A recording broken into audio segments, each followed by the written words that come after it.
Good morning, everybody. I'm so happy you're here with us this morning. My name is Miss Jill, and I am one of your first through sixth grade Bible class teachers. So we sure are missing you guys, first graders. We still haven't gotten to meet with you yet, but we know who you are, and we're just so excited to have you in our class with us. To anybody else who's joining us, welcome. I have a question for you guys before we get started on our lesson. Have you ever read something, understood the words, but don't understand what they mean? For example, let's say you get a new game and you're looking at the instructions and you can read what the words say, but you still don't quite understand how to play the game. So what do? Go to parent, maybe you look on YouTube, find a video, see how it's supposed to be played. And then you figure it out and you enjoy the game and you play it the way it's supposed to be played. What about homework? Sometimes you might get homework that you don't quite understand how you're supposed to complete it. So maybe you send your teacher an email or you ask a parent and the teacher replies and tells you what to do, and there, you know how to do it and you ace your paper. Another thing that I run into on a regular basis is recipes. So my kids are learning how to cook here and there, and sometimes when you're a chef, you can make food without a specific recipe. But I like to bake, and when you bake, it's super important to follow a recipe, and you got to follow it the exact way you're supposed to do it. My favorite thing to bake is probably chocolate chip cookies. Love chocolate chip cookies. So here's a recipe that I have for chocolate chip cookies, and I want you to look at it and see if you can understand what it means. Because I know what all the numbers are, but I may not understand what some of the abbreviations are or some of the quantities. So the first thing on our list is 1/3C shortening. Okay, 1/3, what does that mean? Does anybody know what that means? Okay. So maybe if you haven't done a lot of baking, you might not know. So we have a cup. Let's say there's a full cup. And then let's say I only want a third of that cup. 1/3, 1 out of 3 parts. So if it was divided into 3 parts, I'd only want this one little part, okay, out of this whole cup. Thankfully, I have a measuring cup that measures 1/3 of a cup. I don't have to, figure it out. I have a specific cup that measures that. So, and C means cup. So just so you know, moving forward. Okay.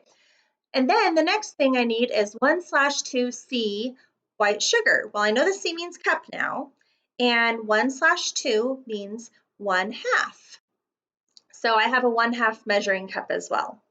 All right, the next is going to be 2 eggs. Okay, I know what 2 is, and I know what eggs are, so that's easy.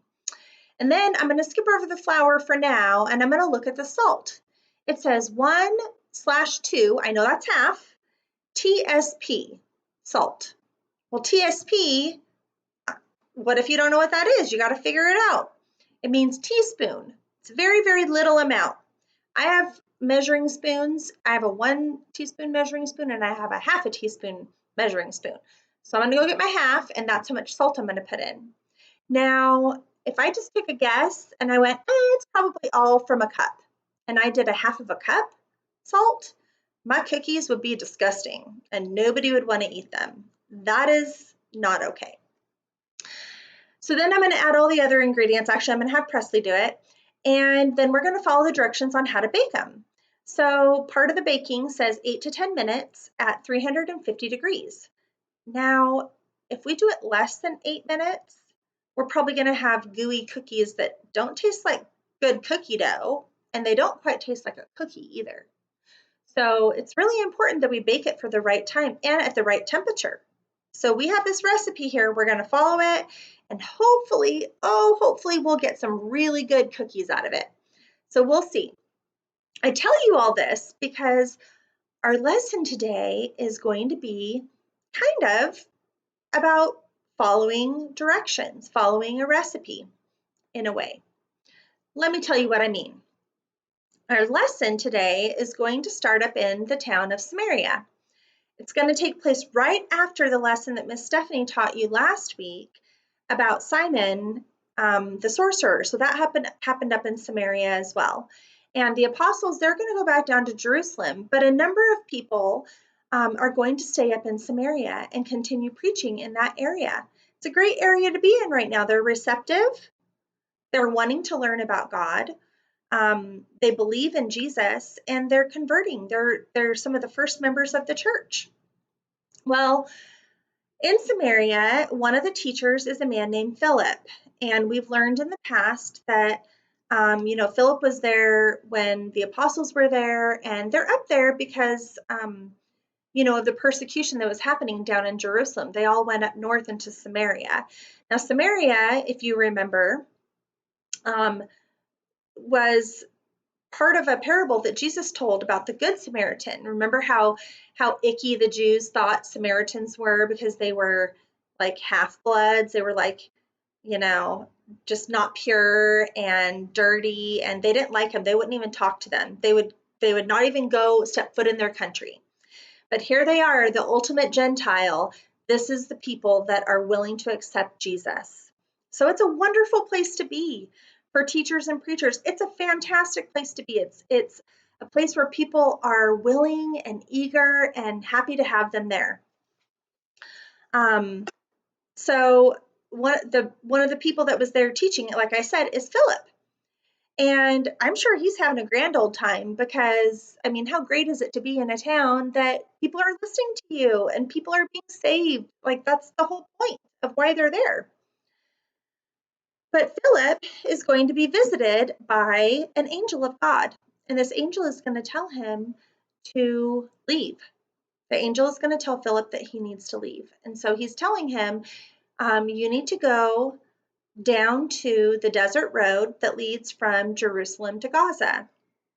Now, number one, he has to go back through Jerusalem, which is probably very unappealing. And then he's going to go onto a desert road. So it doesn't sound super exciting to me. He's in Samaria where all the action is, and now he's being told to leave it, go somewhere unpleasant, and then continue on to somewhere that is just devoid of pretty much everything. So this is where the angel is telling him to go. So he's going to leave Samaria, go down north, and then kind of swing over to the west a little bit onto that desert road that leads down to Gaza. Now, Gaza, once you get to Gaza, you can go down south into Africa, or Egypt and Africa. And then, wait a second, just Africa. Egypt and Ethiopia are the countries that it leads to. Or you can go up north. There's cities that take you back up north as well. But Gaza, between Jerusalem and Gaza, it's just this long stretch of desert road. So desert, what's in the desert? Pretty much nothing. Philip is going to obey because that's what Philip does. He's going to go. And he might be questioning, why does God want me to go this direction? Why does he want me down here? Nothing is here. Nothing is here. Just travelers, people with places to go. They're not hanging out and stopping at water wells for a half a day to learn about anything. They have places to go. Nobody wants to be stuck in the desert for very long. It's dry, it's lonely, not a fun place to be. But Philip is trusting, and he believes that there's a reason for it, which is why he's there. He's trusting, and he obeyed the angel, and he went where he was told to go. It may not have made a whole lot of sense to him. It probably didn't make a whole lot of sense. There's like nothing there. Like, there's no cities, there's not probably little houses, like there's no water, and people don't live where there's no water. It's just a road that connects two places. So Philip is there, but what Philip knows is that God has a plan, and Philip has seen, what Jesus and what God can do. And so he believes and he knows that God's plan is bigger and broader than what we know. God can see everything. And so he trusts, and he keeps traveling where he's supposed to go. And as he's traveling, a man comes along, and this man is traveling in a chariot, and he is from the country of Ethiopia. So if you remember, Gaza's down in that corner, and then Ethiopia, you swing down south and you go towards Ethiopia. So he's from a long ways away. This man is important. He's wealthy. He's traveling in a chariot. He is from Ethiopia, and his job is that he is the treasurer. He keeps the money for Queen Candace. And so Queen Candace, is over the whole Ethiopia area, which is going to be like even up by the Nile. So it's a much larger area than it is even right now. And so Queen Candace, so because he works for Queen Candace, that means that he has to have a special procedure done to his body in order for him to work for her. And what procedure that is they are going to remove a special body part of his so that he cannot make any children. So it's what has to be done if you're going to take that job. And so he's super important, and he has a lot of influence. And he's riding in a chariot. So chariots, they go really fast. And why do they go really fast? Because they're being pulled by horses, right? So here is Philip, sees this man traveling in a chariot, and the Spirit of the Lord tells him to go up beside that chariot. And so Philip does. He runs, and he catches up to the chariot, and he runs alongside the chariot. Miracle number one, because I can't run as fast as a horse. Can you? I don't know anybody that can. Maybe like the fastest man in the world, but this is a miracle. Stephen has caught up to this chariot, and he's keeping pace with it. So as he is next to this chariot, he notices that the man in the chariot, this Ethiopian, is reading scripture. He has been to Jerusalem to worship, and he is traveling back home to Ethiopia from Jerusalem. So this is a believer. This is someone who believes in God. Now, Philip is going to ask him a question. He hears that he's reading Isaiah, and he says to him, "Hey, do you understand what you're reading?" And the Ethiopian eunuch says, "Well, no, how can I, unless someone explains it to me?" And so he stops the chariot, and he asks Philip to get up into the chariot with him. And once he gets up into the chariot, he sees what he is reading, and this is what he was reading. I'm going to read it from my Bible. It says, "He was led like a sheep to the slaughter, and as a lamb before its shearer is silent, so he did not open his mouth. In his humiliation he was deprived of justice. Who can speak of his descendants? For his life was taken from the earth." And the eunuch asks Philip, who is he talking about? Is he talking about himself? Is Isaiah talking about Isaiah or someone else?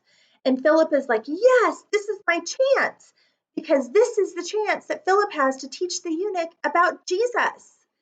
So Philip tells him about Jesus, and he tells him about how he is the Messiah that the prophet has talked about, that the whole Old Testament has talked about.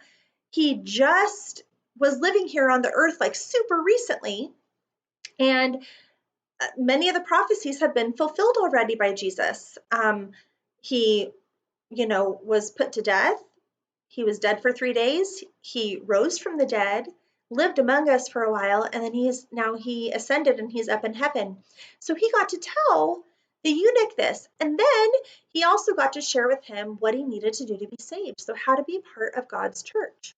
And so he teaches him, hey, I know you obviously you believe, you're a believer in God, so here is what, here is who Jesus is. This is what else you need to do. And so he tells him about baptism in addition to his belief. Now they're on a desert road. So, water that's deep enough to baptize someone in is probably not going to be found. I mean, all they have is wells here and there. Are you ready for miracle number 2? Because something else happens. They're traveling along and they're needing some water because he wants to be baptized, and lo and behold, there is a body of water. A body of water, not a stream, not a well. This is a place that is big enough for 2 grown men to go down into. And so that's exactly what the Ethiopian says. He stops the chariot and he says, look, there's a body of water. Why can't I be baptized right now? And Philip, of course, is like, yeah, let's do it. And so they both go down into the water. It tells us that they both go down into the water. Philip baptizes the eunuch, so puts him under the water, submerges him under the water, and raises him back up, and he is now baptized. So here Philip has taught him about Jesus, taught him what he needs to do to be saved, and he's been able to help him with that as well. So the Ethiopian eunuch has now been baptized. Fantastic. Well, right after that, something else happens. Another miracle. Number 3. Philip then is whooshed away. He is taken away. It says that the Spirit of the Lord takes him away, and the Ethiopian doesn't see him anymore, never again. Philip is taken by the Spirit to the town of Azotus, and that's where the Bible tells us that he shows up next, is in Azotus. And so the Ethiopian doesn't see him again. Philip goes on his way. He's going to travel up north. But, you know, he didn't go from Gaza up to Azotus. He went from the desert road somewhere along the way, wherever they were, over up to Azotus. The Ethiopian, of course, he is thrilled. He rejoices. He's seen 3 miracles happen here now in just a very short amount of time. So he's going to take that news back down into Ethiopia, and that news is going to spread. He's going to tell people in Candace's household. He's going to tell his own household, probably all of his friends. But this is the first person in the continent of Africa that is going to know about Jesus, and that's going to be the beginning of Africa knowing about Jesus. And even to this day, Africa is a place where the gospel still spreads and is received with open arms. It's just wonderful that it's still like that even to this day. So pretty cool. So back to my cookies. All right, Presley brought me over a fresh cookie. You guys want to see it? Oh man, it's not huge. It's not like a crumble cookie because it said only a teaspoon at a time. So we did a teaspoon cookie, but oh, they smell so good. Oh, I haven't had a cookie in a really long time. It is super good. Well worth the effort of following the recipe for sure. Okay, guys, when we get back together in class, the first time we get back together and we're all together in the back, in our back room, I'm bringing cookies. We're having cookies, okay? So I'm on the cookies for the first day back. Maybe milk too, but definitely cookies. Okay, so my reward for my daughter making these great cookies and following the recipe is that they're fantastic. They're perfect. I'm so glad she followed the recipe because now we've got cookies for days. But you know what's even better than a cookie recipe? God has given us a recipe. Did you know that? God has given us a recipe straight from his own heart, a recipe that can help us with anything and everything in life. It's the Bible. You all have one. You all have God's recipe book. It's so fantastic. We have the Bible, and the Bible recipe book, you know what the reward for following this recipe? Heaven. We get to go to heaven, and we have a recipe on how to share the word of God with other people so that our loved ones and our friends can go to heaven. There's recipes in here about how to be faithful Christians, about how to be a good parent. There's recipe in here on how to be a good friend, on what to do if someone doesn't like you, what you're supposed to do, or if you don't like someone, what you're supposed to do, how to treat them. There's recipes on how to be saved. We talked about some of that in our lesson today. Part of it was hearing and believing and being baptized. There's recipes in here on how God wants us to worship. There's recipes for everything that you can come across. There's recipes for what to do when you're anxious. And when I say recipes, you guys know I mean verses and scriptures, right? I don't mean there's like little recipe cards all in here, but there's ways to find answers to every problem and every situation that you're ever going to be faced with in life. So that's what I want you to remember, is that our reward for following the recipe of the Bible is heaven. It's the best reward you could ever, ever, ever ask for. Okay, that's about the end of the lesson. I want you guys to know that we love you so very much. We desperately miss you. We want to see your smiling faces. We want to hear your comments and your questions. You know, this isn't live, this is pre-recorded, so feel free to add comments and add questions, because even though it's pre-recorded, we're still going to be there with you on Sunday morning. We're still going to be seeing who's attending and who's listening, and we love your questions and your comments, and we will comment back, and if you have questions, we will find the answers for you.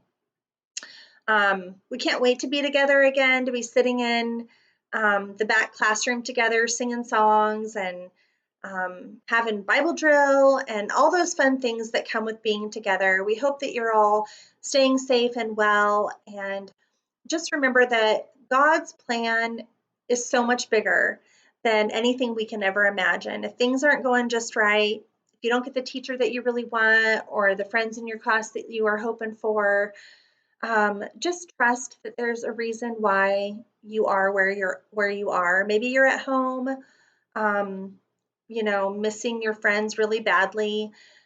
Take this time to make something good of it. Maybe write them a letter. If there's a kid in your class that doesn't have a friend, take the opportunity to be a friend for someone. You know, God puts opportunities in front of us all the time to grow. And so be mindful of that as you're going through these first weeks back in school or back at home from school. And just know that all your teachers love you and that we're praying for you, and that we see you. We know that you're there, and we look forward to being with you again very, very soon. Have a wonderful week, everybody, and we will hopefully see you very soon. Bye.